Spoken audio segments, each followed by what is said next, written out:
Oui, bonjour. Ici, c'est Bopa. J'ai le plaisir à l'instant en fait de recevoir le témoignage de Christelle. Christelle a fait une séance avec nous au dojo il y a, je dirais, 3 semaines environ.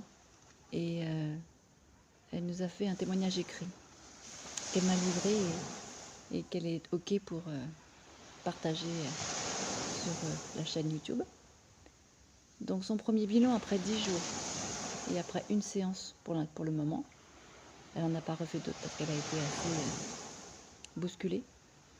Donc je vais lire et puis après je verrai comment on fait pour le restituer sur la chaîne.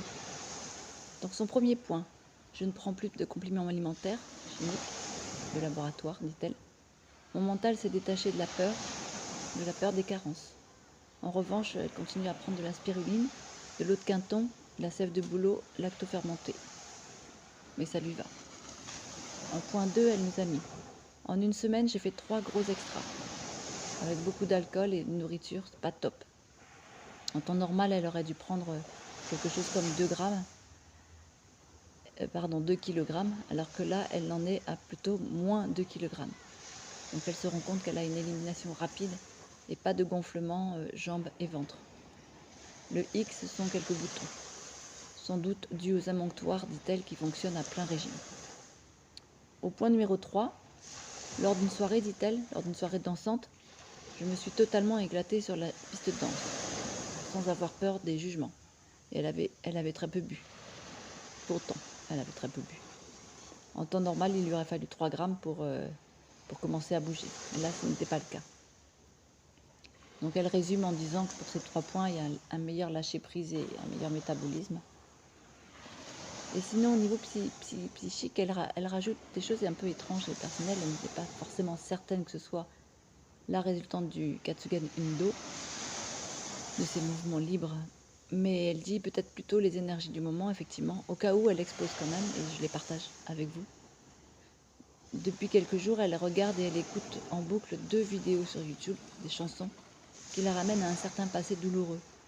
Et elle dit, je fais ça plusieurs heures d'affilée et pendant la nuit. Pourquoi elle le fait, elle ne le sait pas. Elle dit, je n'en sais rien. Je ne contrôle pas. Elle dit, je suis consciente de le faire, mais c'est comme si je n'étais pas le pilote dans l'avion. Du pur masochisme, dit-elle, voire carrément de la folie, pour un esprit normalement constitué. Elle pleure beaucoup en visionnant et en écoutant ses chansons, et finalement elle s'aperçoit que ce qu'elle croyait digérer ne l'est toujours pas. Est-ce une façon d'évacuer ce qui doit l'être au travers de ses pleurs, probablement.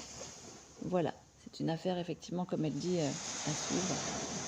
Et sinon, c'est quand même très étrange parce que, comme elle dit, elle n'imaginait pas que cela prendrait cette forme-là. C'est un peu déstabilisant et perturbant au début, et ça secoue un peu. Mais s'il faut en passer par là, comme elle dit, elle accueille. Et elle finit par remercier, donc merci pour cette fabuleuse découverte et expérience en tout cas. Voilà pour le témoignage de Christelle, qui était le premier témoignage, comme je vous l'avais dit. On donne la parole aux personnes qui ont pu pratiquer et essayer leur flot de vie. Et je vous pose ça ici. N'hésitez pas, vous tous, à revenir vers nous, que ce soit Stéphane ou moi, pour nous donner vos témoignages. Qu'ils soient écrits, je répète, donc là on a réussi quand même à avoir un rendu, qu'ils soient audio, comme je le fais maintenant, directement vous, pour le coup, ou qu'ils soient vidéo, pourquoi pas. En tout cas, pourquoi pas. Je vous invite à le faire et puis je vous dis à une prochaine fois. Merci beaucoup de nous avoir écoutés, ou de m'avoir écouté, puisque du coup je suis toute seule. À bientôt.